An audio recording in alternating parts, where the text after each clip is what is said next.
All right, we'll go ahead and get started. We do apologize for the delay today. Just for everybody's information, our plan is, since we're starting at 11:15, we definitely wanted to not cut short the conversation. So our plan for today is going to be to wrap up here with the live program at 12:45. If you happen to miss some of the final moments of the program, if you've got to head out at 12:30, then we will have the video shared through the Facebook pages. So thanks to everybody for your patience, and thank you for joining us today. Today's program is talking to children about race and racism, and we've got our featured expert speakers today, Stephanie Irby Coard and Laura Gonzalez, and I'll tell you a little bit more about them in just a moment.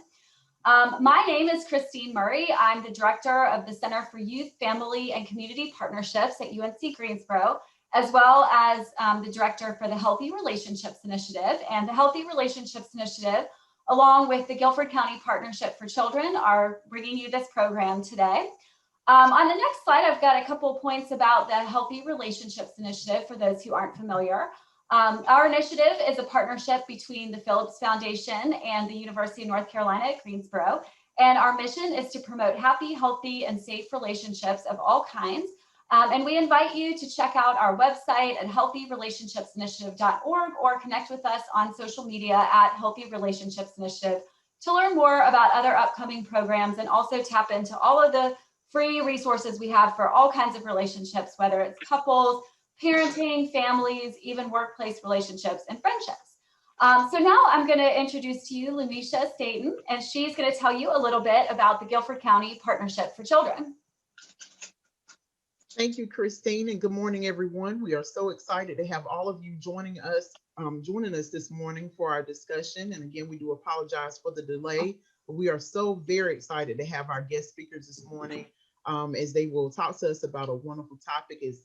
We know that we can't get enough of how to talk with our children and continue to build in relationships with them, especially around race and racism. So we are so excited that all of you are joining us today. On behalf of the Partnership for Children of Guilford County, we would like to thank you again for joining us. We are one of 75 local partnerships located across the state of North Carolina that are dedicated to providing resources to children ages birth to 5 and their families.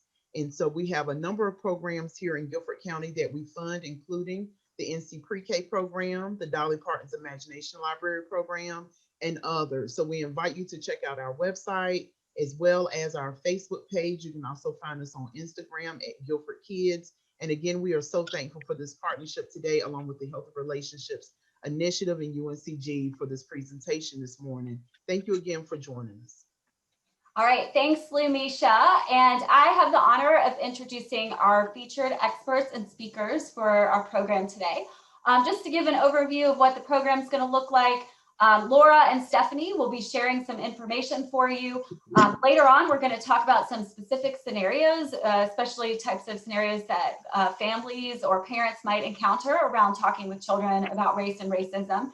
And we also invite your questions. So if you're joining us live, whether you're in Zoom or if you're on Facebook, please feel free to share your comments. We've got people who are monitoring the chat room and the comment sections on Facebook.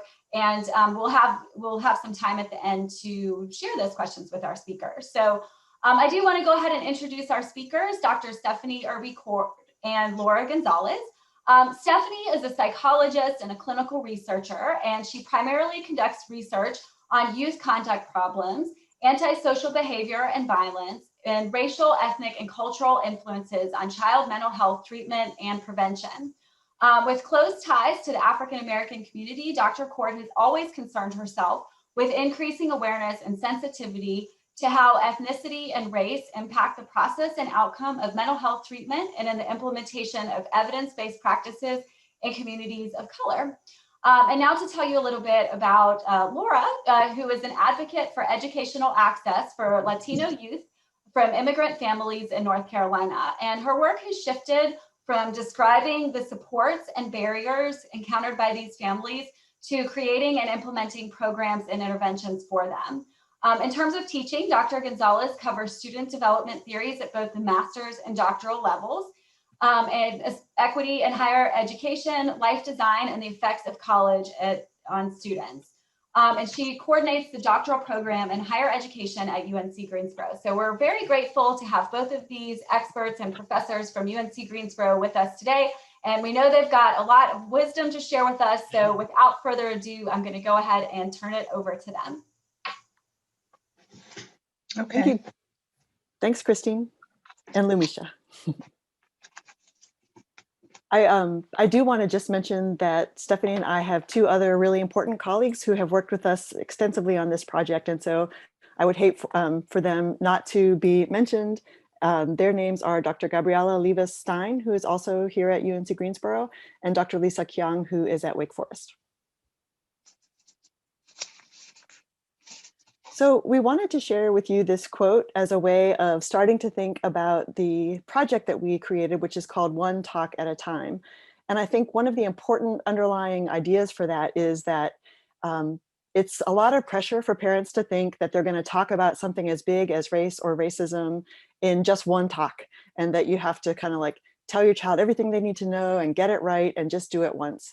And so we want to relieve you of that burden of thinking you have to do this perfectly, or that you have to be at a very high level of awareness yourself before you can engage in these conversations with your child. So we just want to remind everyone that perfection is not a prerequisite to having conversations with your child about race and racism. And indeed, this is a series of conversations that are really ongoing throughout your life. And so we're going to help you think about how to approach these conversations in a way that you may already be doing them, but you may want to think of more strategies or ways to become more effective in your conversations. Or you might not have found the courage to get to that jumping off place yet. And so we hope to also provide you with the motivation to do that. And I'm going to let Stephanie tell you more about One Talk at a Time and its how it began and how we think about it. Sure. Thank you, Laura. So One Talk at a Time, as Laura mentioned, is a collaborative effort between myself and Laura, Gabby Stein, and Lisa Kiang at Wake Forest University. And One Talk at a Time is a free online video series that basically was developed to inspire parents to have these courageous conversations with their youth around race and around racism, discrimination. We really felt that it was important for parents to get information about how to have these courageous conversations in a way that is developmentally appropriate, and also gives them tools that can help them to kind of go through these talks. And again, I say talks because it's not just one talk, there are multiple talks. And it basically serves as a guide to help them to have these conversations in a way that is very sort of concrete, non-judgmental, and really speaks to their child's needs and their child's personalities and the context in which they're trying to address these issues. So we developed this series initially for Black, Latinx, and Asian families. And so that's what we call our version 1. And then we also have another version that you'll learn about today with white families. And Laura will be talking about that in terms of how do you teach your children to be white allies? How do you teach them about anti-racism? And so we are really excited about the fact that we have all these families represented, because we feel that this is a discussion that needs to happen across race, across ethnicity, and these inter-ethnic, interracial discussions are critical. And so we're really pleased to be here today to talk about this. This video series is in the public forum. It's free. And also, as part of the project, we help parents to talk about some of the barriers, and we also know about some of the facilitators that help them to have these conversations. And we provide resources and tip sheets and Q&As and other sorts of things to help parents to, take it and run with it, and hopefully it guides them through these conversations.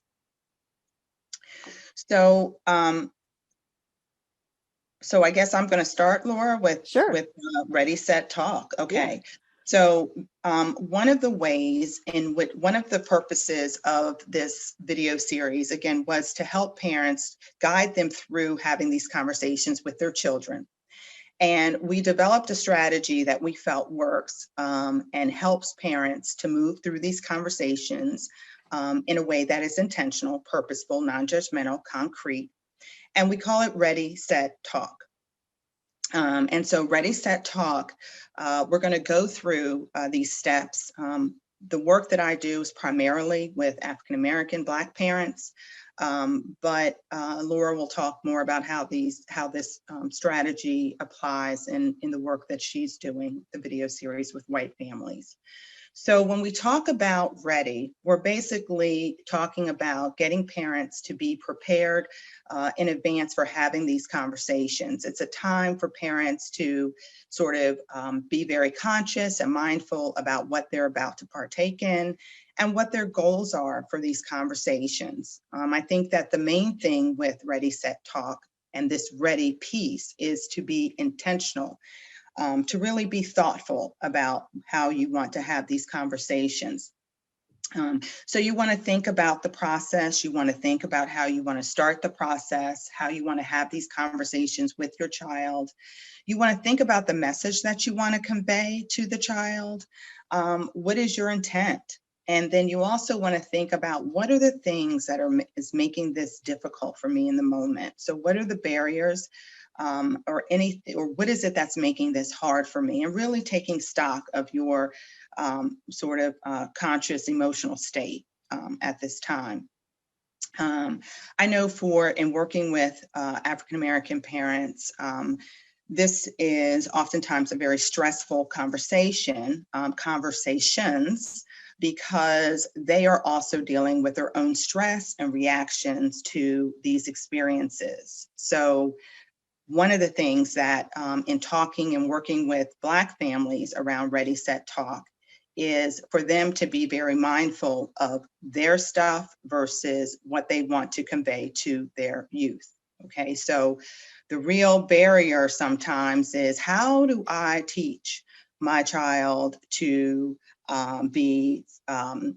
be resilient and to thrive and to take part in this conversation, and also manage my own emotions around this.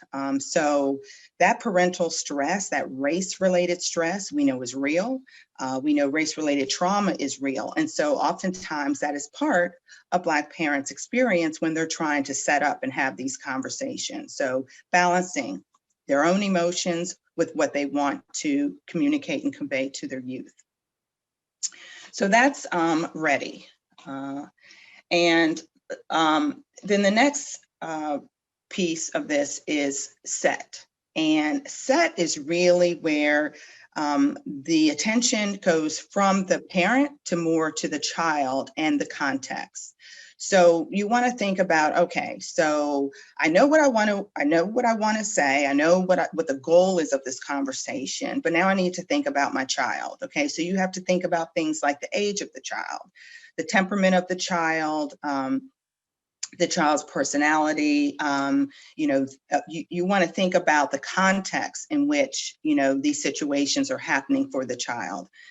So with set, you really want to think about context. And so focus on the what, the where, the who. Is your child someone that is shy, easily, very anxious about this? Thinking about your child's characteristics and their personality. There are things I can say to one of my children that I have to take a whole different approach with another child just because of their different personalities. So you know your child best, right? So that's the main thing. So what is your life context like in terms of race discussions? What other conversations have you all had? How has your family sort of dealt with this in the past? You want to really be able to create opportunities to talk about race and racism, I think, in kind of natural settings and ways that are proactive. So you want to, think about that. And you also want to see how you can also respond to your child if they bring up conversation. So for example, you know what you want to say, but is this in response to what the child has brought to you? Or are you being proactive about something that you see coming down the road or coming down, not literally down the road, but you get my point, coming in the future? Are you being proactive or are you being reactive in terms of this is something you're following up with that your child came to you earlier about? Then we get to the talk part, and this is really just the do it part. This is where you actually begin to have the conversation with your child. And we believe strongly that in order to have these conversations and for them to be really effective and healthy, we need to also have a healthy parent-child relationship with our child. So this Ready, Set, Talk strategy is assuming that there is a positive relationship that this is building on, okay? So this talk piece is actually just having the discussion. Now, for me, in working with Black families, one of the ways in which this oftentimes happen is parents sharing their own experiences. I had mentioned earlier about parents really trying to balance their emotions with what they want to convey to their child. So oftentimes what I see happening here with talk with Black families and with Black parents is for them to basically share stories and testimonies. Oftentimes it's about things that may have happened to them and how they want things to be different for their child. So storytelling is oftentimes very much part of this talk process for Black parents. And then also part of this talk is also making sure that you are doing things like, role plays, and you're providing, different coping strategies so that, when the child is in a situation that they have options and they have a repertoire of tools that the parent says, okay, these are the things I want you to think about. These are the things that you can access mentally, emotionally when you're in the moment. So this is just really an important time of sharing with the child. And again, for Black parents, it oftentimes incorporates racial storytelling as well. Now, I know we wanted to also talk about some developmental aspects during this time, during this presentation. So I do want to talk about how parents can start these conversations with young children, and then school-age children, and then adolescents. So I'll go ahead and do that and give some examples as it relates to Black families in particular. So one of the things I've often asked is, how early do you have these conversations? And Laura, my other collaborative colleagues know that I'm really passionate about the fact that these conversations need to happen early, very, very early. And sometimes it may surprise people that I think it should happen so early. But I have to say that given what we know about the impact of race and racism on Black families in particular, given what we know about the impact of race and racism on the pregnant woman and the unborn child and the race-related stress impact, I would say that racial socialization needs to be happening as early as possible. And I would even say oftentimes with Black families, this process happens when a woman is pregnant and before a child is even born. And I say that because there are ways in which mothers can, soothe themselves and can also impart messages into, onto their, unborn child, just like, all parents do. But these messages are messages that are about their hopes and their dreams for their child, and things that are soothing. And this is something that I see Black parents and Black mothers do to soothe themselves and also to prepare their unborn child for coming into this world. So it's, it's very much about being mindful and being very sort of soothing, because we know the impact stress has on an unborn child, and race-related stress is no different. So, but with that said, we can have these conversations with kids early on. And oftentimes what I tell my parents is that when they're real young, the real focus is cultural pride messages. You really want children to feel good about who they are, about what they look like. You want to give them lots of accolades about their physicalness. And I say that with respect to their skin tone, their hair, their features, and really making sure that you're giving them those positive messages, because it really will help to set them up for buffering when it comes time to they're in interactions where they're receiving self-disparaging or some sort of messages that are negative about that. So you want to really make sure that the child is feeling really good about who they are and what they look like. You can also be imparting these cultural pride messages that focus on their history and giving them exposure to different things and places, and really making sure that they feel good in their own skin. And so we know from 0 to 5, those cultural pride messages are really primary and very important. Then when the child begins to get a little older, say 5 to 12, and I know that's a big span there, but I guess the point is when the child starts entering into school, those messages become even more important because they are beginning to interact more with other kids. They are seeing much more diversity in terms of children. And children are also have minds of their own, and they're saying things that are not necessarily very nice. So, so you see how those cultural pride messages really kick in for those exchanges and interactions with youth that don't look like them and peers, and we know that peers and friends aren't always very nice to one another. So it's really important that you continue to have these cultural pride messages, but also parents need to be prepared for responding to these interactions and conflicts that oftentimes arise during this time period, especially within the school context. So the messages are cultural pride, but they're also starting as the child starts getting a little older, and actually it's really dependent on what situations the child is also putting forward and bringing forward to the parent.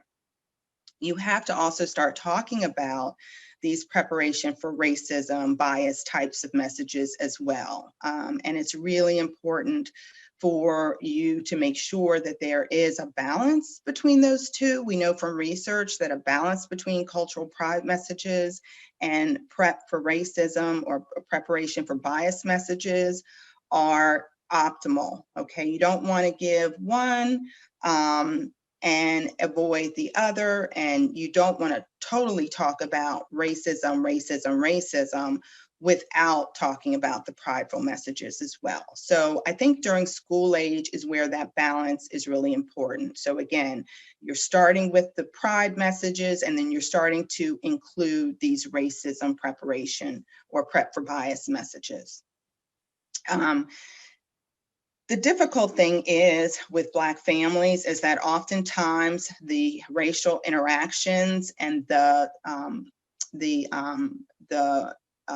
situations that occur for children, for Black children, are not developmentally appropriate. And so Black parents find themselves really struggling with, how do I have conversations with my child that's developmentally appropriate when the interactions that they're experiencing outside the home are not developmentally appropriate, okay? And that's a big question, and that's where that set part really comes into play, really knowing your child and knowing how much they can take, because that is the real struggle. I mean, the reality is kids that are very, very young are having to deal with very sophisticated, complex situations that are things that we would not expect a 5-year-old to encounter, right? And so sometimes those messages go above their head a little bit, and it's a struggle. But they have to go above the head because the experiences are above the head.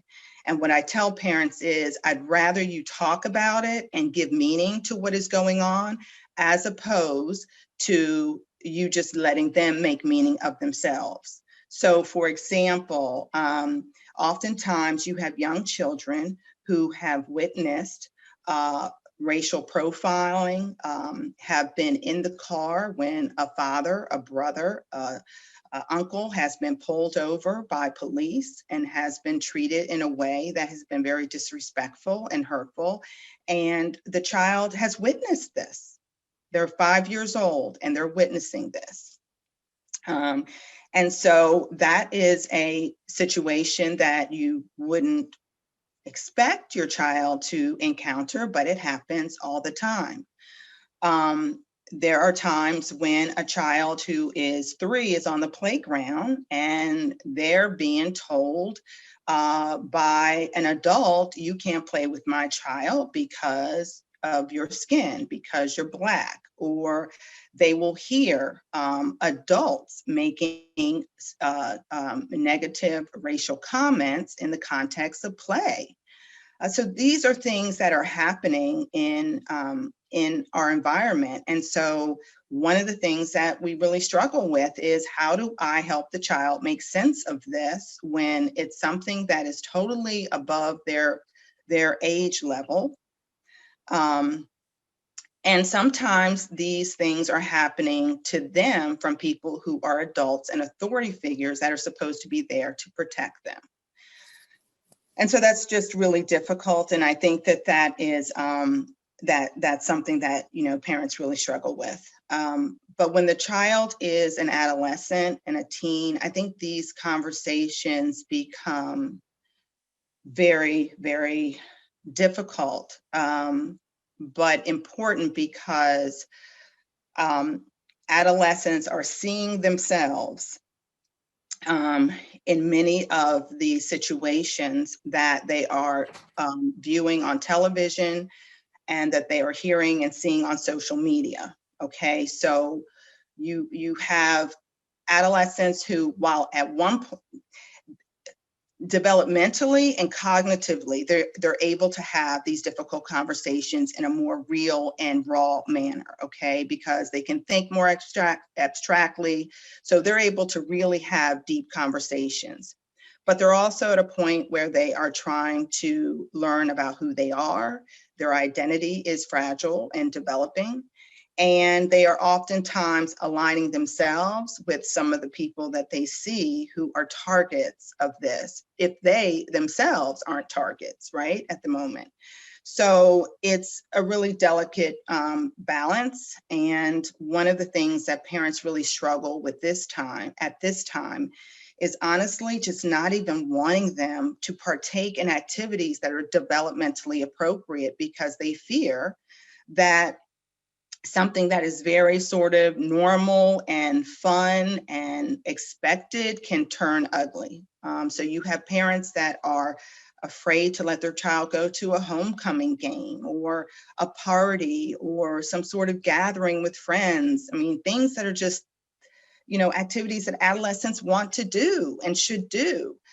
But there's a lot of angst because they're worried about, well, what are you wearing? What are you going to be doing? Who's going to be there? And there's a lot of anxiety and stress around that because, again, there have been many incidences where Black youth persons, adults, women, men, have been doing normal, regular day activities and have not come home.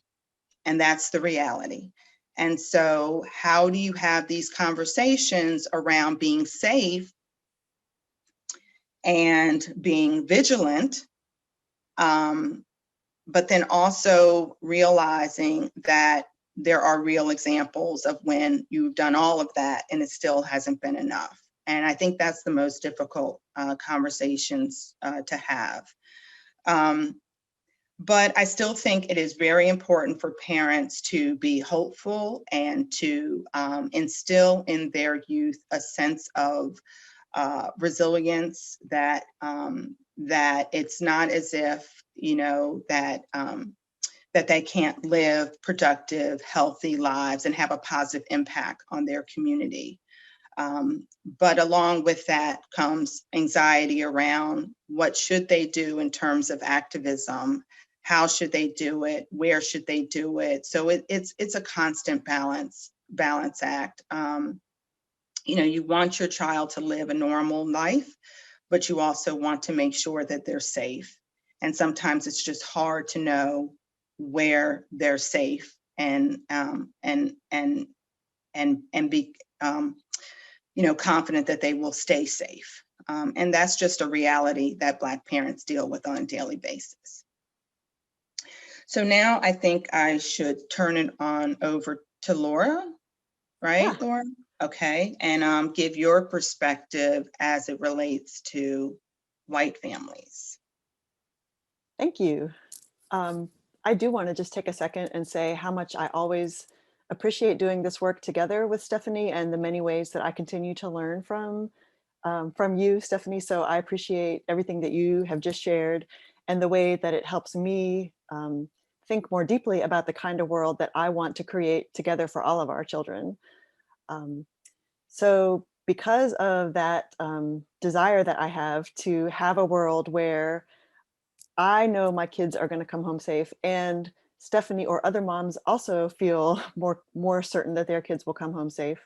That is why I feel like it's really important for white families to also wrestle with these ideas of race and racism and what our part is in this puzzle. So this image of an escalator is one that has been useful to me as I've tried to understand and think about what is my space in this kind of cultural and racialized society that we have together. And I think it can be hard for white families to grapple with this idea of systems that make life easier for us and make life much more challenging for other people. So if you think about times that you've stepped onto an escalator, and maybe you have to watch once your foot gets on it, but then it just smoothly carries you right up to the next level, and you don't have to exert any effort at all. You maybe are not even paying attention to the fact that you're being carried up to this second level. And that is the way that systems of white skin privilege and racism work in our country, that without us even being aware, sometimes we are being smoothly and automatically carried up to a different space. And that that privilege that we are receiving means that there are other families who are not being carried up in the same way automatically, and in fact maybe are searching for the stairs or trying to figure out where is the way that I can also rise up. So even though this system of privilege makes my life easier, it also means that I am often separated from my colleagues like Stephanie, or my neighbors in my community, or friends that my kids are getting to know at school. So the system of white privilege also sometimes creates a bubble around white families, such that we're not always aware of what's happening on the first floor, since the system has whisked us on up to the second floor. And so I think it's really important, number one, for white families to understand that we didn't somehow magically deserve to be on the second floor. We got carried there by many, many systems. And we can think of educational systems that benefit us, healthcare systems, judicial systems, housing and neighborhoods. There are so many ways that people who look like me get the benefit of the doubt in our society. And so we really have to be very intentional about trying to disrupt that level of privilege. And I think the metaphor of the escalator is useful because to come back down, you really do have to intentionally turn around and exert a lot of effort to move yourself back down the escalator, and not let yourself just be carried up to the next level. So with that backdrop of kind of the ways that our families have received unearned privileges, I would like for us to think about what then is our response? What can we do? So for families with younger kids, I think the first step is trying to make sure that you get outside of a whitewashed bubble, if that's where your life happens to have landed. So, checking out your neighborhood, your kids' school, your workplace, the people that they interact with on a daily basis. If all of those people look the same as you, then your child is getting a skewed version of what our world is, because our world is a place that has racial and cultural difference that is a wonderful source of richness. And so helping your kids just get some exposure to that difference in a way that celebrates it and normalizes it and lets them know that this is the way the world is, that it is not an accurate view of the world if I think everyone looks like me. It is an accurate view of the world if I understand that people come in many skin tones, many sizes, many walks of life, many backgrounds. And so thinking about, for example, what are the books my kids are reading? Who are the friends my kids are playing with? What do they see when they watch videos or TV shows or movies?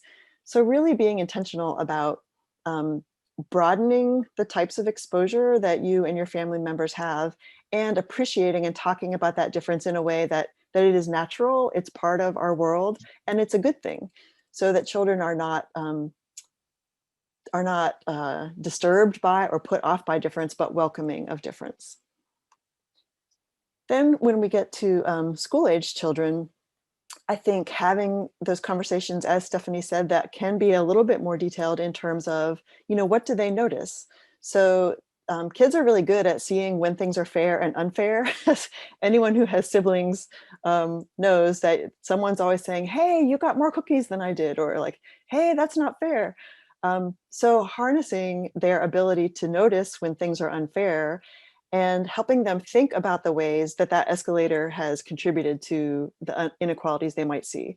So for example, if we live in a neighborhood where almost everyone looks like us, helping our kids kind of pull back the curtain and think about, well, why is that the case? So noticing it for the first part, and then asking some good questions about, well, why might that be the case? Is there a historical legacy in your area of kind of segregated housing? Are there ways that economic access might contribute to who lives in your neighborhood or who doesn't? Are there ways that there have been other barriers put up so that neighborhoods are more segregated? You might get kids to think about who they see around them in their classes at school and why those differences might be there, not focusing on individuals or blaming individuals, but thinking about the ways that systems have structured our lives such that there are unequal outcomes for white-skinned folks and Black and brown-skinned folks. So helping kids, again, to notice, because we all live in this world where racist messages and stereotypes and inaccurate information about other groups are just all around us constantly. And so it's not if they will learn those racist messages, it is when they will learn it, and then how the adults in their lives will help them bat down those inaccurate understandings of other people. So being vigilant to things that our kids might say that might represent inaccurate information about other groups, and to help them examine, oh, well, where did you hear that? Where did you learn about that? And well, let's think together, is that really true? Is that always the case? Can we think of other examples that help us dispute that inaccurate information? And again, I think we, as Stephanie said, like part of having these courageous and honest conversations with our kids could mean that sometimes it's a little bit uncomfortable, or sometimes we have to talk about things that are a little bit troubling. But if we're not willing to guide our children through those difficult conversations, then they'll just continue to absorb, information from the media, information from, other spaces where we're not able to help them make sense of it. So by entering into these sometimes difficult conversations with our kids, we're really kind of like the rudder on the boat. We're helping to steer them through some waters that they're really going to be navigating anyhow. And so we would rather be helping them navigate and make sense of that, rather than just leaving them to kind of draw their own conclusions. So then with older kids, we can really move into the space of helping them to reflect and then think about acting. So for example, once kids have gotten good about noticing things that are unfair or noticing inequalities, then we can really ask them, well, what would you like to do about that? Or how would you like to see that be different? And so older kids can start to use their voices, for example, to stand up for peers who might be getting mistreated, or to ask good questions, like in a classroom, if material is being presented in a way that only talks about white contributions for history, for example. So once kids have gotten good about noticing and reflecting, then we can really encourage them together. What should we do if we want a world where everyone feels safe, where everyone is able to reach their full potential? Then what is our place in that? How can we push back a little bit on the privileges that we get and help to make spaces for other people also to thrive? You'll receive more resources at the end of our presentation, but this is one quote from a woman who has a website and a book, and I really have learned a lot from her as well. And so Rebecca Guinap says, if you feel like you're already behind or you've already messed up, and specifically thinking about white parents who maybe are trying to find their courage or motivation to enter into these conversations, the message is, our children don't need us to be perfectly anti-racist ourselves before we can start this work with them. And indeed, we may learn from them, and their courage might inspire us as well. So really respecting our kids as they grow older and their ability to be active parts of these conversations, and really the ways that they might sometimes even be leading the conversations. Okay. We also just want to mention quickly that, as Stephanie said, the first version 1.0 of our videos did also include examples for Latinx families or Asian American families to think about confronting issues related to racism, xenophobia, anti-immigrant bias. And so while neither Stephanie nor I can speak from a personal lens about those experiences, we can just reflect from the families who we heard talk about these things in focus groups that we did, and the families who contributed to the videos that are part of our project. And so some of the concerns that they mentioned needing to confront with their kids include, how do you respond to anti-immigrant bias or to xenophobic comments that can be repeated from what maybe a kid has heard at home or heard on the TV, heard on the radio. For parents who grew up in other countries, learning how racism even is structured or functions in the US is kind of something new to them, especially if they were part of the ethnic or cultural majority in their home country. So having to kind of start from a beginner's mind and figure out how racism works in the US is a challenge for families who have immigrant family members.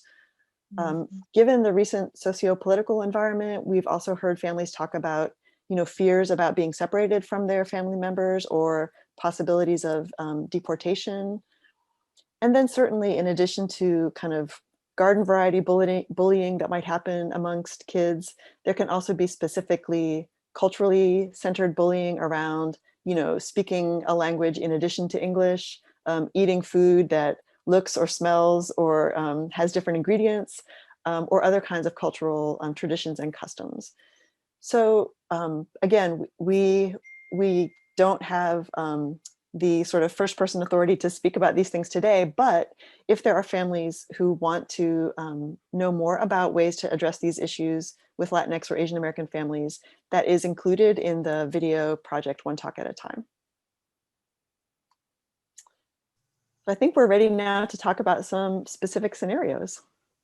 Yes, thank you, Laura and Stephanie, for all of the really valuable information that you've provided so far. I know, just like you just mentioned, Laura, certainly with the current socio-political context, these conversations are perhaps more important than ever. They're always important, but they also are just rising to the surface, I think, in so many ways right now. So all of this was really great, and I really love especially the Ready, Set, Talk framework. I think it does give such a practical way for parents to think about how to have these conversations with their children. And through all of our Healthy Relationships programs, we always like to try to make things really as practical as possible. And so one of the ways that we can do that is by thinking through some specific scenarios. So we are going to go ahead and walk through some possible scenarios and get your thoughts on some considerations for parents or possibly other adults like teachers, educators, for what they can do and how to address these through conversations with children. So as you see here, our first scenario that I'll ask you about, and then Lumisha and I will kind of alternate moving forward, But what should I do if I hear my teen tell a racist joke, or if they're not the one who tells it, but they have a friend who tells a racist joke and your child laughs at that joke? So what suggestions would you have for that scenario? Well, I think it can be hard not to react with like a cringe or this internal feeling of shame if you hear your child telling a joke or laughing at a joke that, you know, is racist or xenophobic or has other isms embedded in it. So I think one of the important first things is just to remember that shaming someone is not a good strategy for helping them do better. And so trying to kind of keep a more educational lens, that really our goal is to help our kids learn. So if we think about, you know, all the way from when they're little, children have to be taught how to interact, you know, in their society. And so this is just another example of a way that we can help them understand the ways that racist jokes might be hurtful. So I would say to try not to react with like shame and blame as your first step, but to really listen to, you know, like if your child is the one telling the joke, you know, ask them like, well, what made you think that was funny? Or where did you hear that? Or why would you think that is true? So to kind of not go with the humorous part, but just to really try to get into their thoughts and ask them, you know, why is it that you said that? And then maybe to just help them understand its potential impact on others. So, gosh, that could be really hurtful to someone who heard you say that. And sometimes even helping them think about ways that they might have had jokes leveled against them. So for example, if your child is a girl, like helping them think about the ways that sometimes girls are on the receiving end of negative jokes. Sometimes people are shamed for something else about their physical features. And so everyone knows how bad it feels to have a joke told about you. And sometimes just reminding our kids to be empathic and to know that even if their intentions were not necessarily to be hurtful, that the impact certainly could be. And I think even if there's no one in the target group around, it's still good just to get people to think about the fact that you never know who might repeat that joke you told, and we just don't need to be contributing to a toxic environment, right? Like, let's lift people up. Let's not use our speech to tear other people down. So I think just helping them take seriously the hurtful impact that jokes can have. I think those are great points. And I think too, just before I turn it over to Lamisha for our next scenario, but just how helpful it is when, like with your Ready, Set, Talk framework, if you've laid the foundation for some of these conversations, so that when something like this happens, that you could kind of, it's not like the first time you're talking about it. And so I think it really speaks to that importance of this being ongoing conversations, not a one-time thing, or not waiting for a specific incident to arise. That's such a good point. Yeah, absolutely. Yep. All right, thank you for that.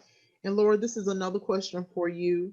What can I do if my child witnesses another child at school engaging in racially motivated bullying at school? Mm-hmm. So I think a couple things, going back to Ready, Set, Talk, I think one of the things I would think about would be in terms of set, like what age of child might this be? So thinking about how I would talk to an elementary age child about bullying versus an older child. So I would take age into account. And then I would also think about, you know, bullying can be verbal, bullying can be physical. So kind of what level of bullying did the child witness? Because if it's physical bullying, I think keeping safe is really an important consideration. So if your child witnesses, let's say, physical bullying and is upset by that. So if that's a friend of theirs, or if they just know that that's not the right way to treat somebody else, and that is upsetting to them, I think you can help them think, for example, about, is there a way that you could safely stand in solidarity with that child who is getting bullied? So that might even just be like standing near them and saying to them like, hey, I'm here, you're not alone. So to kind of be in support of the person who's being targeted by the bullying, if you can do that being safe. I think it's also important to remind kids that they can get help. So, you know, look for responsible adults in the area who might be able to come and intervene. And I know sometimes kids are reluctant to involve teachers or to be seen as like snitching on a situation. But I think just reminding them that like the important thing here is we don't want someone else to get hurt. And so if that involves, you know, asking a teacher to come over and help in the situation, then that's important. You know, it could also be for older kids that they might have some tools to use as far as like using humor to kind of distract the person who's engaged in the bullying, to kind of like draw their attention elsewhere and away from the person who's the target of the bullying. But I think one important thing to emphasize, especially for older kids, is that if you just stand there silently and say or do nothing, it could be interpreted as agreeing with the bullying or being complicit in the bullying. And so I think finding a way to like show allyship to the target of bullying, or find a way to like distract or limit the behavior of the bully, but to do so keeping safety in mind. Thank you. So our next scenario then is what do I do when my child asks why their skin color is different from their friend and why they're treated differently because of it? Okay, that is a very common question, very common experience of African American Black youth. I've had to deal with it myself as a parent, and I'm going to assume that this is a younger child asking this question. And there are many times where kids are confronted with other kids being told that their skin is dirty, for example. Or, you know, why is your skin like that? Don't touch me, those sorts of things.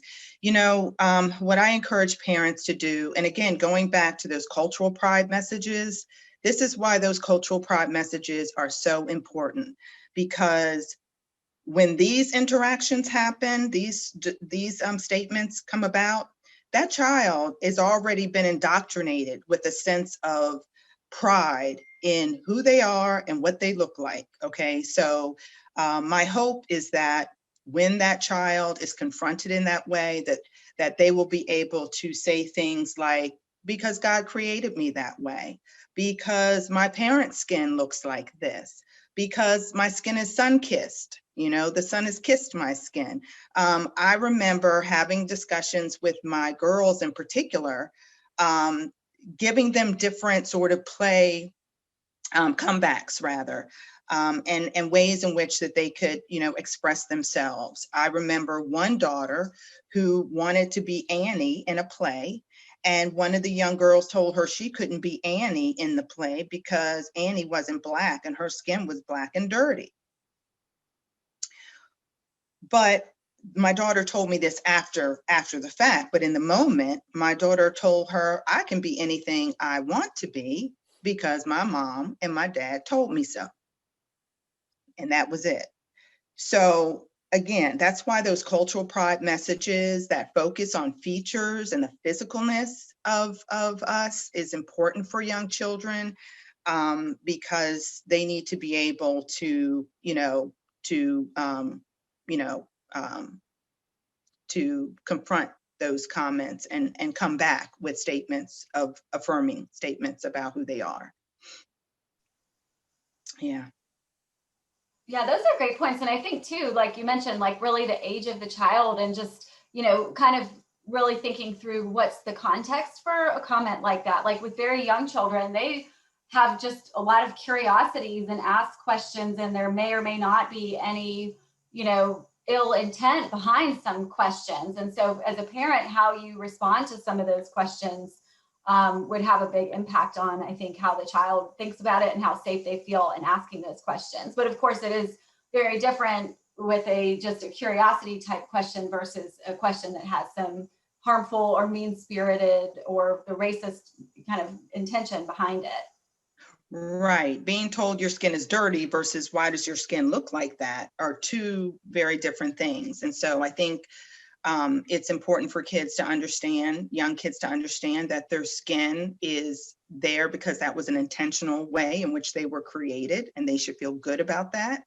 And that it's not, you know, dirty. It's not something that should be, us being someone to be scared of. But then looking for, you know, language and giving them the verbiage to affirm what they look like. And this involves their hair, it involves their facial features, it involves their skin color. But you're right, because kids are curious. They're really curious. And I think too, and what one last thing I'll add too, and you might have other thoughts, or Lumisha has the next scenario, but I think sometimes parents, I can say this for myself as a parent, you know, sometimes my kids will ask me things and I do interpret it through a certain lens. And that might lead me to, you know, ramble on and on and on about it and possibly give, you know, way more detail than what they're asking. Or, you know, sometimes parents, if they're super uncomfortable, they just try to shut the conversation down, change the subject, you know. So that's where I think especially your, you know, readiness piece of your framework here is really helpful, so that if you are thinking about this, learning about it, and just sort of preparing, that difficult conversations about all kinds of things are going to come up in parenting. You know, you bring up such a good point, because I've had parents to say the same thing. They start making it about race or getting into these deep conversations, and that wasn't the child's intention at all. And I think about things like, you know, when you have a young child or school-age child that says, John is my boyfriend.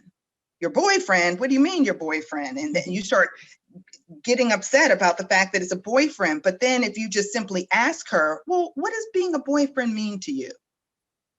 Oh, well, he just carried my books. Oh, cool. Okay. And then you can go. But we start getting ahead of our kids. And it is important, Christine, for us to have to kind of back up and get some meaning making, right? What does it mean to you? Tell me a little bit more about what you're thinking. How are you feeling? And then that can help. And that's all part of that set. That's a wonderful point. I just want to say, you know, even as an adult now, I had that experience in middle school of being told that my skin was dirty. And I remember having that conversation with my mom, you know, when my parents had me, they were in their 40s. And so my parents were older. But I remember sitting down with my mom about it and us having a conversation about that experience. And she said exactly what you said, Dr. Coard. You know, you're beautiful. You know, God made you the way you are. We don't regret you. You know, I had you, so you're beautiful. You know, you came from me and your dad. And, you know, just that affirmation, like you said, and I saw someone said in the comments that affirmations are so powerful. And, you know, in my 40s now, but I still remember that, you know, even just saying it, I don't think I've ever said it out loud. But just remembering that experience was traumatic. You know, not that, you know, I had another experience in elementary school that was similar, but that's something that's still there even after all of these years, you know, and, you know, I really take that to heart. And, you know, if I were to have children, that would be the same conversation I would, you know, have to have with my child. So I think that was just so profound what you just said, because I remember my parents having that same exact conversation with me about my skin. And, you know, you have nothing to be ashamed of. You know, you're loved, you're cared for, and we had you. So just wanted to and thank with you hair as well, Absolutely. And Yes. you know, a lot of kids are curious and want to touch, and you know, it's like, you know, sometimes a child may feel they're on exhibit, you know, because and I remember, you know, why is your hair like that? Why does it stand up like that? And you know, I would tell my child to say things like, because you know, it allows me to do different things with my hair. You know, I can have different styles and put different things in it. And, you know, I mean, there are these comebacks that you have to give your child so that they have things that they can say and a repertoire of tools to use in the moment. So, yeah. Absolutely. And then this last scenario is for you, Dr. Coard. What does a parent do if their child asks them if they will be hurt or killed because of the color of their skin? Just reading that, I get a emotional reaction. Yeah. And I get one because that's a real question. I've been asked that question. And parents I know experience this too. So I'm going to assume that this is an older child, but not necessarily. Again, developmentally, I got to, it's important for, I think, a parent to kind of get a sense of where that question is coming from. Okay. Did they just view something? Did they hear something? Did somebody threaten them? Like, I would need to get some information from the child first, because I can just imagine freaking out about this question and just losing and missing the mark, right? But I think particularly for a younger child, I would really have to stress the fact that that they will be safe, that whoever the powers that be, I don't know the context, but I think affirming the fact that they will be safe is important. And that, nothing will happen to them, that they are in, that they are safe. And again, I'm assuming that this is a younger child who may have seen something, but I think it's important for younger children for you to make sure that they feel secure. Now, as the child is older, it gets more difficult because, I personally, I have a 19-year-old son, and this is a conversation I've had to have with him. And it's a difficult conversation because, again, there are situations where kids that look like him have been killed and have been hurt because of simply looking the way he looks, and have not been doing anything wrong. And so these are the type of questions you'll get. Well, wait a minute, this happened, that happened. Can't that happen to me? And the reality is, that is the reality. And for me to say, oh, you'll be safe, you're okay, I'll take care of you, that doesn't work for a 19-year-old male. Come on. So what I really have to do is have a conversation really about the fact that that is a reality, and it's a very sad reality. And I've also had to talk with my son about the fact that that it's difficult for me as a parent to want to make sure that he's safe, but knowing that I cannot be in every space and place that he is in. But I have to acknowledge and validate the fact that he has concerns and fears and anxiety around this. And so it's really important to talk that through. And at the same time, to talk about ways to be safe as possible. So I have talked to him about, he was doing Instacart, and driving around a lot, delivering groceries. What do you do if you're stopped by police? So we do talk about the protocol and what that looks like. And so there are just ways in which we have to talk about safety. We have to talk about certain protocol, what I want him to do when he's in certain situations, how I want him to communicate with me, what I want in terms of, him to act in a way that is not going to, I don't want to say under the radar, but I want him to act in a way that is intentional and hypervigilant. I need him to make sure that he is aware of his surroundings, aware of his behaviors, and to make sure that he keeps himself in safe places and spaces and does not take risks that could put him in harm's way. And so these are discussions that, you just have to have. But along with that, you have to really use that as a time to unpack the feelings and the anxiety that they may be feeling. Those are deep conversations.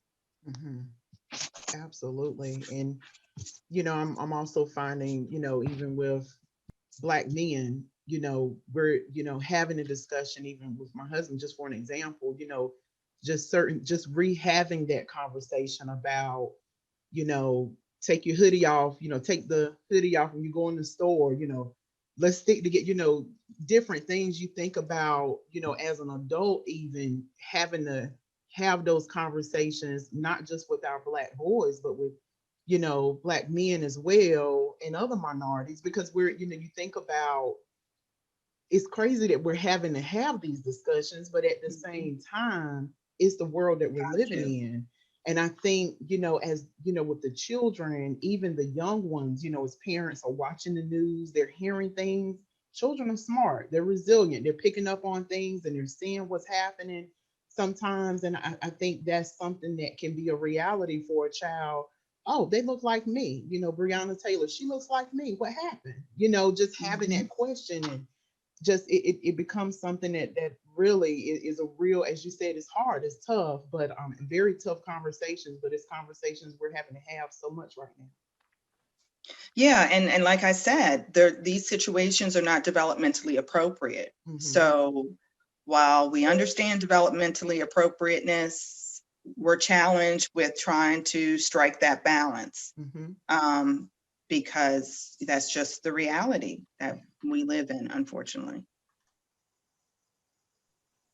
I feel like too, for parents, it's really helpful to acknowledge, I don't have all the answers either, or this is hard for me to talk about as well. And I think sometimes as parents, we feel like our kids expect us to be this all-knowing, kind of emotionless sort of person who just knows all the answers to all the questions. And I think that parents can actually really help a lot of these conversations by acknowledging their discomfort, or I know this is hard to talk about, or I feel uncomfortable about this as well, or this makes me really sad, or this scares me too. And not even perhaps more than saying, you can share your feelings with me, but by opening the door and modeling that themselves, I think it really helps open the door for the children to discuss as well. So we've got through our scenarios, and I want to thank you. I think that, to me, that's always helpful. I'm a real practical sort of thinker, so it always really helps me to just sort of walk through some real specific details to bring some of the more theoretical and kind of big picture concepts to life. We're going to move into some Q&A here. We have had a couple that have come in kind of back channel through the chat room. If you have some questions, feel free. You can either share them for the whole group, or you can direct them directly to me if you would like to keep them more private. Also, I would say we would really love just to share what have you been learning through this program? What has stood out to you?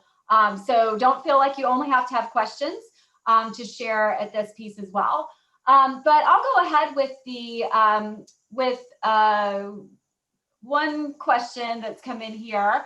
And I think especially kind of connecting back to a lot of your resources for the Ready, Set, Talk are very focused on one particular racial background, but do you have suggestions for families that include multiple or different racial backgrounds within the same family? So for example, if you had an interracial couple who has biracial children, and what those conversations might look like for them.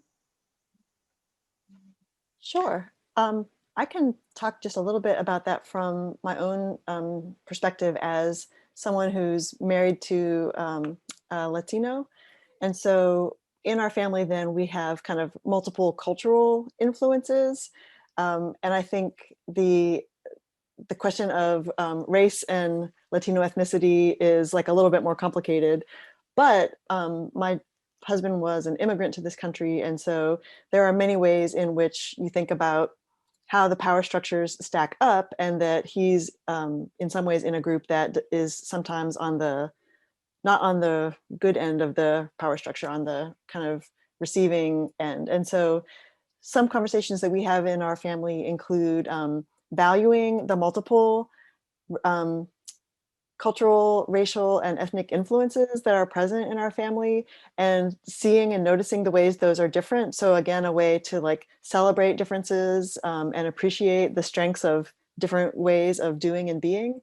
But also, for example, one day my daughter and I were reading a book when she was much younger over the Martin Luther King Jr. holiday. And so we were reading a book about Martin Luther King Jr. And she said, well, does that mean if our family was riding the bus, that Papi would have to sit in the back and that we would all sit in the front? And so that was a really interesting moment where I saw that she was including herself with me as somebody who would have white skin privilege and sit at the front of the bus.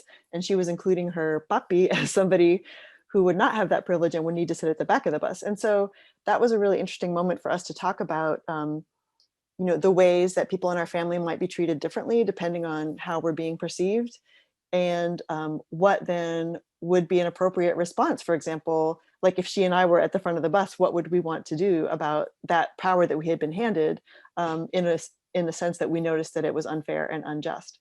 So I think that's one way that it can be talked about. And I think those differential layers of privilege can be present in other ways in families. Like I think Stephanie talked a little bit about like how her son and her daughters might receive different messages based on kind of some of those aspects of who they are. You might have a child in your family who carries additional identities like being LGBTQIA or other ways in which they might be discriminated against. And so I think there's lots of ways that we can think about combined and blended families and the ways that we all kind of carry some identities that might cause us to be treated differently, but how we can also stand in solidarity with each other, and know that if someone who I love or care about is mistreated, then that's a problem, and that's something that I should care about. Yeah, I wanted to just reiterate the fact that, visible skin color is major. And I say that because when I think of race, I think of race as a social construct that is based purely on skin color. It tells us nothing about that person, but it is highly powerful in this racially conscious society that we live in. So I think when it comes to blended families, it's important to think about that, because regardless of what ethnic, cultural background and socialization may be taking place within the home context, when they live in a racially conscious society, individuals will make assumptions about them purely based on their skin tone. And so if a child is biracial and that is ignored, that could be problematic. Just like it could be problematic if a child is adopted. You have to think about the ways in which they will be perceived by others in society, and use that as a tool for how you want the child to handle that and how you want to infuse your ethnic and your cultural values and belief systems. But I think it does do children a disservice when there's no discussion of how they are going to be viewed outside of the home context by others who know nothing about them, but will purely make decisions based on what they look like. And the fact that they're biracial or have these other ethnic identities will not matter, unfortunately, in that context. And so I think it's just really important for parents to think about skin color and others' perceptions, because that's the way the world works, unfortunately, in the US, especially, where, they make assumptions purely based on what you look like and your ethnic values, where you come from, what your history, that's secondary. And it's unfortunate, but that's what's been used to instill hierarchies and to make judgments on people. Very good, awesome comments there. And I just want to read some comments we received, just a couple on Facebook. And again, we thank all of the participants that are with us and the viewers that have stood by us through this whole presentation this morning, here on our Guilford Kids page and through the Health Relationships page. But we also have a comment that just says transparency is needed, challenging at times as parents to find that balance with developmentally appropriateness. So I guess with having those conversations, just the challenge in that. We received a comment from the Fort Bragg Employee Assistance Program saying outstanding training and dialogue. So we definitely thank both of our experts, Dr. Gonzalez and Dr. Coard, for their expertise this morning. And then another one, someone made a comment just in the context of schools, saying that PTAs should be laying the groundwork for these conversations so that parents are building their skills and understanding as well. So having, your wonderful resources that the both of you have created in your team, having that as a resource is awesome also. And we just had one that just popped in just now from a viewer just saying, thank you for sharing such helpful information and thank you for doing it in such a calm and practical style. So we really appreciate both of you this morning for just sharing the knowledge with us. Christine? Sure. Yeah, Laura or Stephanie, do either of you want to respond to any of those comments too before we move on to our next section, which is going to be sharing some resources? Yeah, I just want to, thank them for attending, but, I just, I don't know, I'm very passionate about this, and I think it is just critically important. And I think that it is important to think about being calm and practical. Because it is a very stressful situation, and they're very, difficult conversations to have. But our children are taking cues from us. They're watching how we handle it. And also, I think that it's important, and I think, Christine, you shared this too, for youth to know that, we struggle with this as well. And we have feelings about it, and it's difficult for us too. And I think it's just really important for us to make sure that our kids know that we're willing to go there and have these conversations. And if we don't know the answer, then we just say, you know what? I don't know the answer to that. Let me think about it, and then let's talk more about it. Again, multiple conversations. So I just really appreciate that the participants that were on the call, that they, found that this was helpful. And, I hope that they share it with other people, and we can kind of, get a snowballing effect going on, because this is really important stuff. It really is. Yeah, absolutely. I think I want to just say thanks to everyone who took the time out of their day to come do this with us for a little bit. And I think that the fact that we are, in this kind of like home stretch to the election, and that there's many reasons why we are making conscious choices right now about the communities that we want to be and the ways that we want to treat each other. So I just really appreciate everyone who consciously decided to gather some new tools or improve their ability to be a caring, productive member of their community.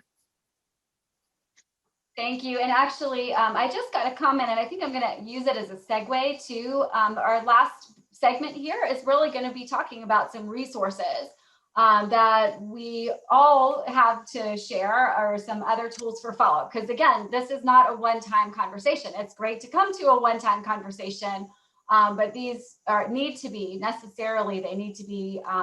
ongoing dialogue, both within families. And then the comment that came in through the chat room was, should this just be in families, or should it be in a broader community context as well? So for example, schools and other pieces, and other segments of the community. And I think we would probably, I don't want to speak for everybody, but I think we probably would all say yes, that we hope that these would be conversations that would be, happening in workplaces, in schools, in neighborhoods, in different community segments.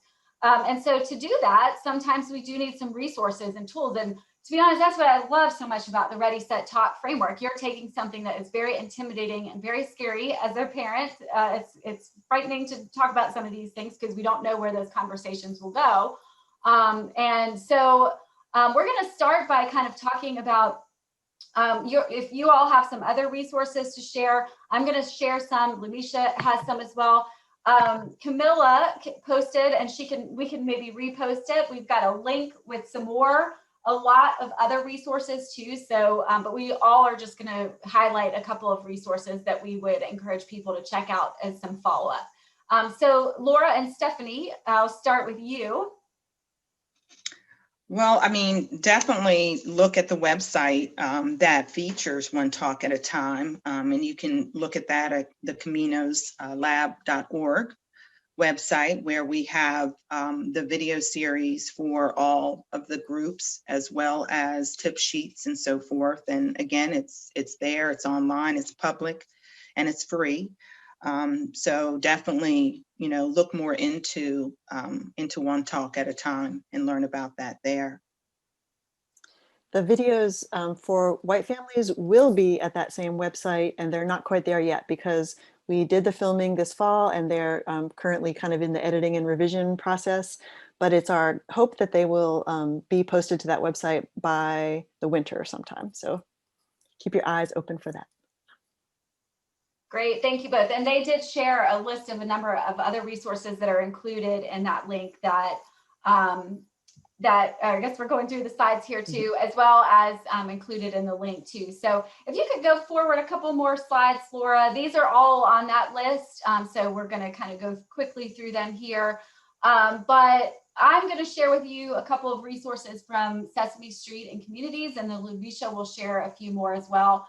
I'm going to share a link in our Zoom chat room here. We are very grateful to have a partnership along with the Guilford County Partnership for Children and other local organizations. We are part of a collaborative for bringing Sesame Street and Communities resources to Guilford County.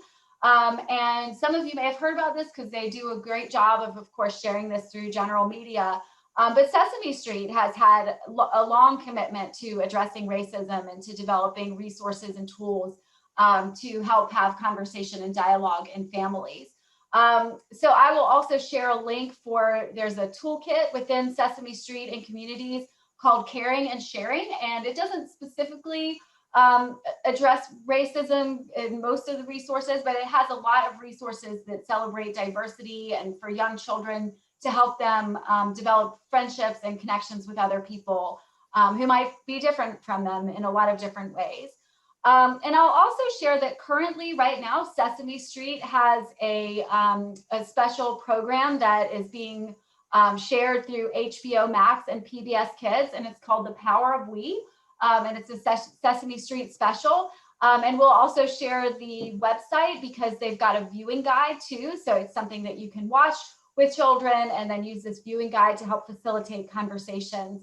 As well as, if you missed it, but during the summer, Sesame Street partnered with CNN to do a town hall across their network, across the CNN network on coming together, stand up to racism.